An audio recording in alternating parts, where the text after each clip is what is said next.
Good day mga classmate. Eto na nga at uwian na naman. Pero ang mga estudyante sa amin, busy pa rin. May output presentation din kasi sila sa ibang subject. Yung kagaya sa akin, kaya sobrang busy talaga ng mga to. Grabe.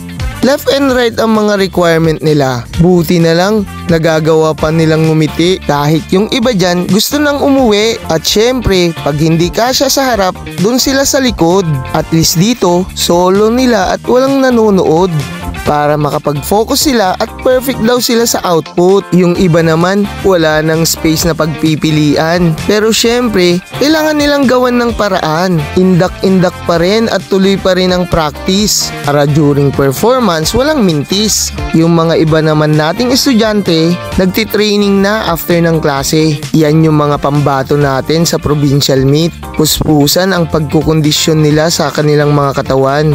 Dedikasyon at sakripisyo ang alay nila sa ating paaralan. Pati datihang player natin tumutulong na rin sa pagtitrain. Ayos, buti na lang. Pagkatapos ng mga stretching, skill training naman tayo. Syempre, tinututukan yan ng perennial coach natin na si Sir Jeffrey Soriano. Sinisigurado niya na sa atin pa rin ang kampyonato. Kaya nga't sa provincial meet, masasabi ko na ready na tayo.